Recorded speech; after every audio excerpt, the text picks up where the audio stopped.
Welcome to Tracing Your Family Roots. My name is Arline Sachs, and this is Sallyann Sachs. And today we're going to talk about the importance of networking in genealogy. It sounds, I mean, it's not a piece of paper you're looking at, and you never know what you're going to get. But you see, in this day and age where everybody's focused on getting online and looking for a database, I think what we want to talk about is how some of the best clues you've ever gotten, some of the most helpful tips, stuff you didn't know, it's serendipity, but we're really talking about how to maximize that serendipity and how to maximize that luck. And it's a simple thing like going to a genealogy meeting, local society meeting, and the topic is XYZ that you have no interest in. You say, why should I go? Well, nothing else to do or whatever, you go, and somebody will make an announcement about, and this happened to me. Hans Hirsch, many years ago, made an announcement that he had paid for Eli Toledot, which is all of the records from Frankfurt, to be at the Jewish records. Yes, at the Leo Baeck Leo Institute. Baeck, thank you, the Leo Baeck Institute. Well, I have family that, you know. Well, that one was an amazing thing, because it was, as I recall, because I was the one who arranged that for Hans, they had it in Israel. This is an example of the people-to-people connection. Of the networking, it's exactly that. Hans said, oh, you're going to Israel. While you're there, will you go to the Central Archives for the History of the Jewish People and see how I can get a copy? Oh. And this was, some man had done this painstaking work. It was in notebooks, a page for every Jew who'd lived, I think, in Frankfurt. In Frankfurt, lived and died, particularly, well, there's a woman's, a book for the, several. It extends out like 10 feet. Books for the women, for the men, children. I don't know whether the children were separate. And it lists exactly what they died, and not only lists when they died, it lists their children, it lists their grandchildren, it lists it's a treasure. And it's tight. So it was done in the early 1900s, but the books themselves go back to the 1200s. So it was wonderful. But it was the topic was something in Poland. Right. And if I hadn't been at that meeting, I wouldn't have known about it. That's the point. You see, genealogy is really, I mean, I've faced this with every issue of Avoteno. Every sentence is a collection of facts, and there are these discrete little facts, like Hans knew that in this place in Israel they had this particular item. And the thing about joining a local genealogy society, the question comes up all the time, why should they still exist? For beginners, they're invaluable. Because they have beginners classes and everything. Also, but just sitting and talking to people who've done it. And do you recall what one of the things we do at these meetings, people stand up and say, these are the names I'm researching, these are the places they lived. And somebody in the audience says, see me afterwards, I know. And one of the best things I ever happened to me. Conferences are another place. Yeah, another place. The very first Jewish genealogy conference was held in New York in 1981. There were 110 people there. And we stood up and did that. And as I did that, Arthur Kurzweil, who was one of the organizers, said to me, my teacher, Elie Wiesel, who hadn't yet won the Nobel Prize, came from that place. See me afterwards. Oh, wow. So one of my treasures is a handwritten letter to me from Elie Wiesel, who turns out to be on my tree. I would have no idea of any of this. It opened up a huge thing. A whole world. It's a whole world. Right. In fact, it's funny. One of the past presidents of our local genealogy society uses the term grapevine as her email address. Yeah. Because this is what we're talking about. The old-fashioned grapevine and how essential it is. And maybe it's more so in Jewish genealogy because, again, we're dealing with a discrete population that's highly intermarried and small. So that the chances of overlap and of meeting are quite good. Yeah, I found it, and it's inspirational. Yeah, you get mentors. Yeah, and especially at the conferences. You come, even if you didn't learn anything specific at the conference, you just come back with a whole full of enthusiasm to do more. But you never know when you aren't going to meet somebody who. Just yesterday, I wrote to somebody who works at the Holocaust Museum, who gave a talk. Oh, somebody who came on this show, actually, talking about census records from Kazakhstan. And the refugees who went to Kazakhstan. I wrote to the Holocaust Museum because I'm helping a woman who I met at Martha's Vineyard this summer, who was a 2-year-old deported to Siberia. And I said, Anita, would you like me to try to help you? I said, have you gone to the Holocaust Museum? Yes, I went there, but they told me they didn't have anything. So I said, well, let me see. So because I had met this person, and this morning's mail had this whole big thing, and she ends up by saying, would you like me to write to her and tell her all this? So there's the people-to-people contact. Yeah. And the annual conferences are the big thing, yeah. And while I'm at it, let me make a plug. The conference this year is going to be in Jerusalem, July 6th to 10th. I urge everybody who possibly can to go. I have been to every conference we've had in Jerusalem. I organized the first one and the second one. There is no place on earth for Jewish genealogy like that. Not only the resources, but the people you run into who can say, oh, I know. Yeah. And it's invaluable. Well, one of the things that, my family's from Germany. I've written a book about my great-great-grandfather, and suddenly this 6th cousin of mine from Israel writes, I think the library here has a book on microfilm, but somehow the book was actually in Russian. I never did quite understand that, and you tried to bring the microfilm back, and then they questioned you, and so you get all sorts of. Well, so local societies, and then go to the conferences. But then I would also put in a plug for Avotenu, because we've been publishing for 30 years, 4 issues a year, and you might say, but it's a small group that you run. But it's the active, interested people, and they know people who know people. And you look at the editors from around the world. If you can't find anything else, write to some, not editors, the contributing editors, yes. From around the world, so you could write to them or write to you to send a note on to them for help. And we get that kind of help constantly. And it's and also people will, there's one of my great, aside from my Elie Wiesel story, one of my other, that was for my maternal grandmother's side of the family. But then there was another experience I had. One day my telephone rang, and the other end of the phone was a young man named Stephen Dubner. And he says, my friend Steve Siegel in New York says that I should contact you because you're also tracing Dubners. That opened up a huge, and Steve knew, because we were active in the genealogy societies, we went to conferences, we published Avotenu. Another time I got a phone call from England, and this woman said, hello, my name is Elizabeth Maxwell. And one of our companies in Los Angeles is called Information on Demand, and I told her to find everything about the town of Salatvina. And she called the president of the LA Genealogy Society, who said, oh, Sallyann is researching this town. That's part of Jewish Gen, by the way, which is another thing that is essential. The Jewish Gen Family Finder. Well, another example of helping people is when I wanted my books from not from YIVO, and you said contact so-and-so, and I said, hello, my name is so-and-so, you don't know me from Adam. Sallyann told me to call you. You're going to be driving past my house. Can you make a trip downtown? Arline Barkai.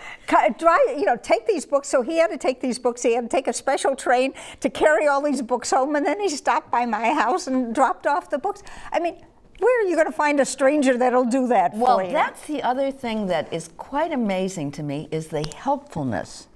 There has been from the start, and I think maybe in part it was the influence of the man who did more to start this than anybody else in Jewish genealogy, who was Rabbi Malcolm Stern. And the concept of that it's a volunteer it's volunteer to volunteer, and that everybody helps everybody, because by helping somebody else, it's going to come back and help you eventually. Even if, I mean, you help them to be just out of the goodness of your heart, but also it really benefits you. Well, for him, I went downtown once and did some research at the Library of Congress. So I was delighted to do that because he did me a favor, and all of the indexing of cemeteries that you might work on a cemetery here that doesn't help you, but somebody else is working on one that might help you. Absolutely. And so this is, not only in this country but around the world. Yes, it really works. So. A subset of Jewish the Family Finder, where people list the towns they're looking for and the names they're looking for, but also Jewish Gen hosts all these special interest groups. The SIGs, yes. Well, we call them the SIGs. Special interest group. For Belarus, for Lithuania, for Ukraine. We have a million of them. Latin America, early rabbinic. And the town, and sometimes individual towns too. Right, they have, and then of course there's JRI Poland, Jewish Record Indexing Poland, which is the last word for anything about Poland. So any place, they have a Hungarian one, they have a Czechoslovakian one. And some of the non-Jewish genealogy societies do the same things. I mean, perhaps not to the extent that we do, but I know they have a German SIG, and they'll have an Italian interest SIG. group, and they have a Polish genealogical society. And those are not necessarily, they might approach it from a totally different angle. We're looking for the specifically Jewish records, but they may be there may be census records that were census or whatever, civil records, I guess I want to say, that we need to access to that we might not know about, but they know about. Well, a very important thing, back in the day when the Soviet Union was still riding high and we had the Iron Curtain, I believe it was the Polish Genealogy Society that said, are you aware that Jewish births, deaths, and marriages are recorded in the Polish Catholic records before 1826. That's the kind of thing, these little factoids, I call them, that you wouldn't know about otherwise, but are just essential. I mean, we could go on and on and on about how when you want something from Izmir, I write to a friend in Paris, that kind of thing. But you've particularly paid a lot of attention recently, or you and your husband, to the DNA groups. You know a lot about those, and that, of course, is the hot topic. That's the hot topic. Again, we've talked on another show that people have found relatives through there, even though they're Ashkenazic Jews. In general, unless you really can get into this the way that man did,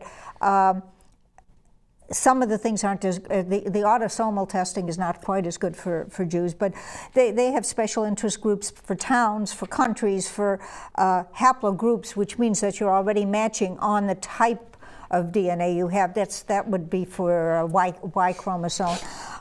They have special interest groups like, it's not called a special interest group, it's called a project with them. It's a, that they have a Levite one, they have a Cohen one, they have surname project. They call them. Family tree DNA, which really, I think, invented genealogical, genetic genealogy, also hosts, they encourage you to get in touch with, and they facilitate you getting in touch with people with whom you might be related. And if you have had your testing done with another company, you can put it onto the family tree DNA for a small charge. They will give you maybe I forgot whether it's 10 or 100 matches, but then if you pay, I don't know, $20, some small amount, then you can get all of your matches. So they're facilitating. You know, it's an interesting thing about, as genealogy has progressed, and we've had people now becoming professional genealogists and making money off of it, there's a little less of the openness that there once was, which I think is probably inevitable. But there's a issue that I'm involved in that relates to this. And a cousin and I, a distant cousin in Perth, Australia, whom I only know about through Jewish Gen, and then later met when I went to Australia, and he arranged for me to make that trip from Sydney all the way out to Perth. He teaches computers, and together we put this massive AMDR genealogy tree up, and it's been the most successful thing I've done in genealogy, because we started with lots of discrete, unattached little branches, and over time, as people have found the site, it's all merged and so on. And they can go back and yeah, they synthesize. So, but one of the sharing things, the big sharing thing these days is Genie.com. And a lot of us have been very, I don't bother with it, I don't want to do it, blah, blah, blah, blah. But I have to admit, from where I sit, as the editor of Avotenu and reading stories, I do know that lots of people are finding each other through Genie.com. Now, what do they do? Put their family tree up on it? Or? Right, and then the software, which is software that comes from MyHeritage. MyHeritage is another one of the big companies like Ancestry, and I won't give the name of the person who said it, but I will tell you that out in Salt Lake City, the Mormons have made a strategic partnership with MyHeritage because it enables them to get access to the software, which they said is the most sophisticated, best software around. Wow. Okay, so they have software that when you put your tree up, it goes around and finds out who else they have that you can match to, very sophisticatedly. And so I'm close to one of the people who's active in Genie. He keeps saying, when are you going to put your AMDR tree up?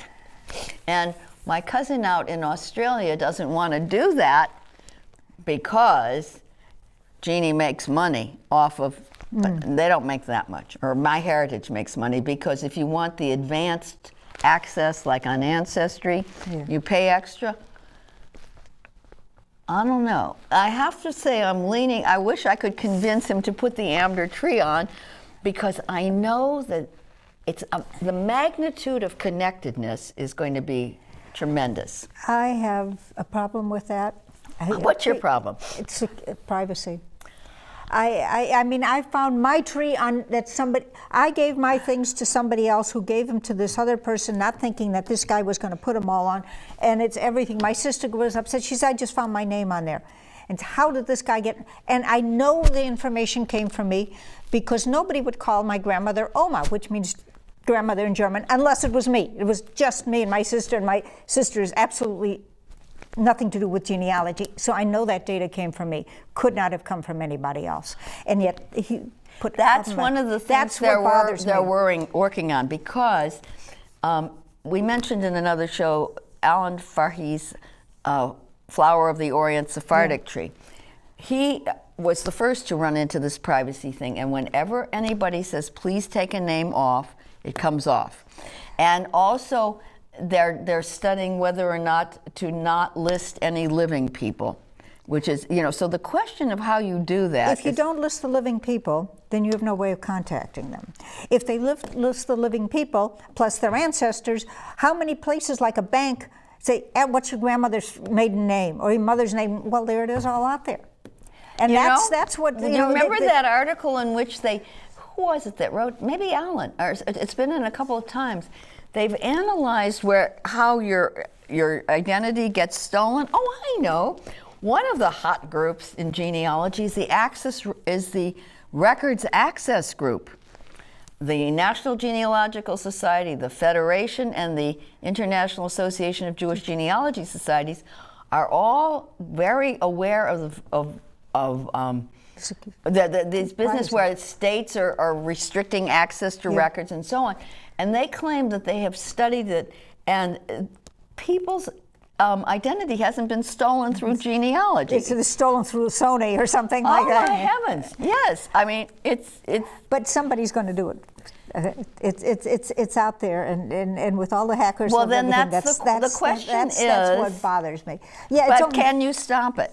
I mean, can you? It's the ball. Once the snowball starts rolling, you can't. It is a big issue. Yes, because even if you don't put it up, some relative of yours might. But put therefore, it up. it's only up in that one spot so far, unless I put it up on Genie or put it up on MyHeritage or some other place. I know it's only on one spot. So. Yes, I don't know. I'm really torn. It is a terrible quandary, because we do know that the best way to get information, as you said, is the networking. And yes, you can meet them at genealogy conferences, maybe. But of course, internet. And once you go on any of these SIG groups and you send somebody an email, what's to stop that person from forwarding that email to some? So. Oh, you know what it reminds me? But that's still more person to person than somebody saying, "Oh, yeah." Well, what we've just done is increase the number of person to person. It is an issue. There's no interest. Can I tell it's slightly off cover? If it's too off color, we can cut it out. But when I was in college, I went to Radcliffe. It was the women's branch of Harvard. It was very liberal in those days for restrictions about what young ladies could do. And you were allowed to go to a boy's room. Harvard had these suites, and they had these things called parietal rules. I don't know what that means. You signed in. If a young man was bringing a lady friend to his room, you signed in, and you were only there only certain hours. And if you didn't get out by the time you were supposed to, a guy named Ramsey called up and said, "Get that girl out of your room." Well, we used to say, listen, anything that's going to go on after those hours can go on during those hours. So what's the point of these hours? And they would smile and they'd say, "Yeah, we know, but somehow we restrict it."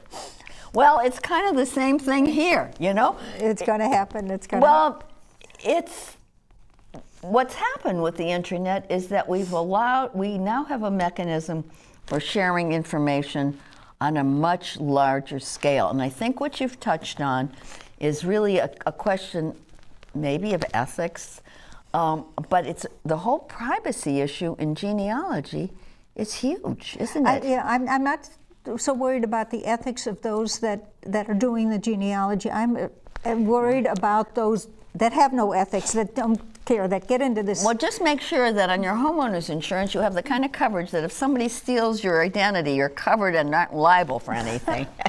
It's a pain in the neck, but it's how do you deal with it? This is the technology of the modern world, and as you point out with Sony. And are they going to hack your bank? I mean, has Bank of America been hacked? Look at all of the big companies. I hate to name big companies, but they're in the news all the time. Target was in, and Home Depot.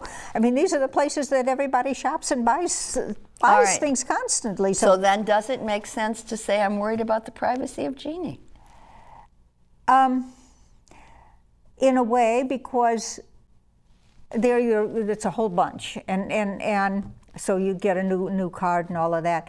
But you may not know that if it's an individual, it can maybe do more damage. I don't know. I don't know anybody who's been damaged? No. Well, but I don't know anybody that's been damaged by the big, personally, that has been damaged by the big. Well, I have a son whose identity was stolen, and he went through, you go through steps. Last year, we went to file our income tax, and our accountant said, "Oh, your identity has been taken." What are you talking about? Well, when she went to do it electronically, they said it's already been filed. Somebody who claimed to have the same name as my husband had filed because and we found out it was a huge problem with IRS. Millions of people they were trying to get the refund checks. So, but they didn't get a refund check because we didn't have one coming. But it's this kind of thing is. So I think maybe the issue is. But how did they get to him to suspect that? Was it because you? We have no idea. His names aren't up. His genealogy isn't up. It's not up. So then it is a really a big issue, because all the other things we talk about with the networking are, like even if it's a special interest group or the conferences where they publish who's attending and who they're. Yeah, but there's still the people that are attending, and among them, okay, 1,000 people. You're limited to, it could be 1,000. Well, here it's all. I will tell you, the first time we had a conference in Washington was 1982, and I'm blocking on his name.